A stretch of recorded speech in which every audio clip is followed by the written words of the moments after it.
Halo Malaysia, terima kasih kerana sudah menonton video ini. Sebelum kita bermula, sila pertimbangkan untuk tekan butang subscribe, like dan share. Berita perkembangan politik semasa dalam negara, perkembangan negara dan semuanya ada di dalam channel ini. Terima kasih kerana sudah menonton. Hai, hello Malaysia, selamat petang tuan-tuan dan puan-puan. Terima kasih kerana masih terus setia berada di dalam channel Elvino ES TV. Baiklah tuan-tuan dan puan-puan, jangan lupa tekan butang subscribe serta aktifkan lonceng notifikasi supaya Anda tidak ketinggalan dengan perkongsian-perkongsian terkini dari para channel ini berkaitan dengan perkongsian berita-berita terkini dan juga perkongsian berita-berita politik dalam negara.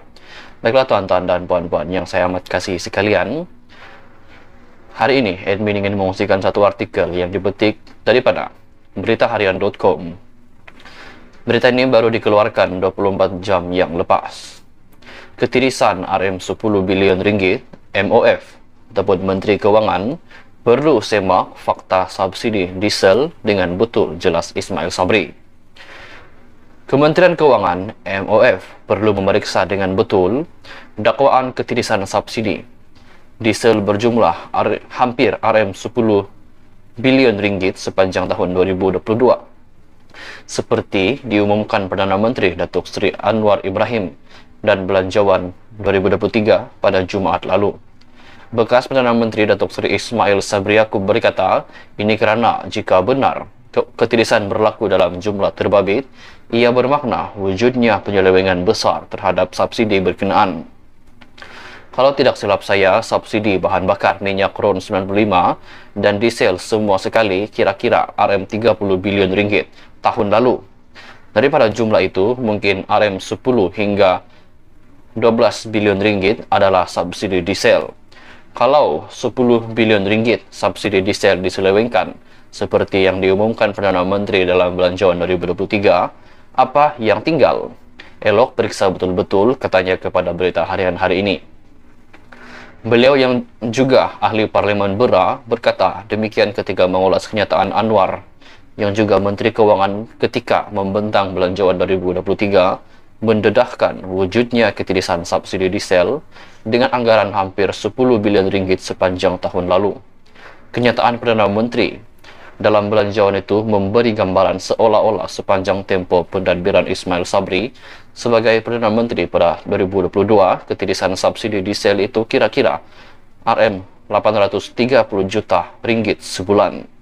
Semakan Berita Harian dalam portal rasmi Kementerian Kewangan, MOF menemui siaran media bertarik 25 Jun 2022 yang dibuat oleh Menteri Kewangan pada ketika itu, yaitu Tengku Datuk Seri Zafrul Tengku Abdul Aziz.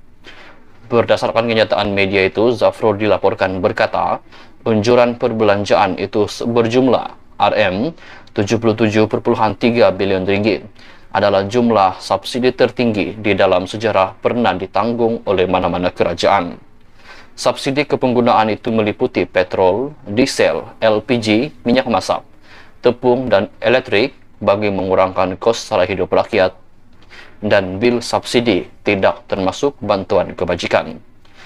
Berdasarkan unjuran subsidi untuk tahun 2022, jika harga bersubsidi serta harga pasaran minyak, arang batu dan komoditi lain kekal pada paras semasa pada Jun 2022, jumlah subsidi bahan bakar berangkumi petrol, diesel dan LPG berdasarkan keperluan tahun 2022 ialah RM37,3 ringgit.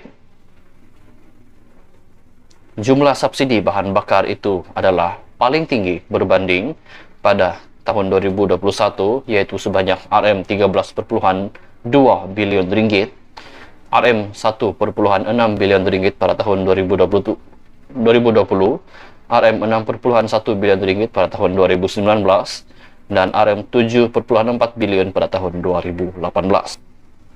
Kementerian Kewangan MOF perlu memeriksa dengan betul dakwaan ketirisan subsidi diesel berjumlah hampir RM10 bilion ringgit sepanjang tahun 2022 seperti yang diumumkan Perdana Menteri Datuk Seri Anwar Ibrahim dalam Belanjawan 2023 kemarin. Bekas Perdana Menteri Datuk Seri Ismail Sabri Yaakob berkata, ini kerana jika benar ketirisan berlaku dalam jumlah terbabit, bermakna wujudnya penyelewengan besar terhadap subsidi berkenaan. Kalau saya tidak silap, kata Ismail Sabri, subsidi bahan bakar minyak RON 95 dan diesel semua sekali kira-kira Rp30 bilion pada tahun lalu. Daripada jumlah itu, mungkin Rp10 hingga Rp12 bilion adalah subsidi diesel. Kalau Rp10 bilion subsidi diesel diselewengkan, seperti yang diumumkan oleh Anwar Ibrahim dalam belanjawan 2023, apa yang tinggal? Jelas. Ismail Sabri, elok periksa betul-betul, katanya kepada Berita Harian. Beliau mengulas kenyataan Anwar yang juga Menteri Keuangan pada ketika ini ketika membentangkan belanjawan 2023 mendedahkan wujudnya ketirisan subsidi diesel dengan anggaran hampir Rp10 bilion sepanjang tahun lalu. Kenyataan Perdana Menteri dalam belanjawan itu memberi gambaran seolah-olah sepanjang tempo pentadbiran Ismail Sabri sebagai Perdana Menteri pada tahun 2022, ketirisan subsidi diesel itu kira-kira Rp830 juta sebulan. Semakan Berita Harian dalam portal resmi Kementerian Keuangan menemui siaran media bertarikh 25 Jun 2022 yang dibuat oleh Menteri Keuangan ketika itu, yaitu Tengku Datuk Seri Zafrul Tunku Abdul Aziz. Berdasarkan kenyataan media itu, Zafrul dilaporkan berkata, unjuran perbelanjaan subsidi kepenggunaan bagi tahun 2022 setakat tarik itu berjumlah Rp77.3 bilion adalah jumlah subsidi tertinggi di dalam sejarah pernah ditanggung oleh mana-mana kerajaan. Subsidi kepenggunaan itu meliputi petrol, diesel, LPG, minyak masak, tepung, dan elektrik bagi mengurangkan kos sara hidup rakyat dan bil subsidi, tetapi tidak termasuk bantuan kebajikan. Berdasarkan unjuran subsidi untuk tahun 2022, jika harga bersubsidi serta harga pasaran minyak, arang batu dan komoditi lain kekal pada paras semasa pada Jun 2022. Jumlah subsidi bahan bakar merangkumi petrol, diesel, dan LPG berdasarkan keperluan tahun 2022 ialah Rp37.3.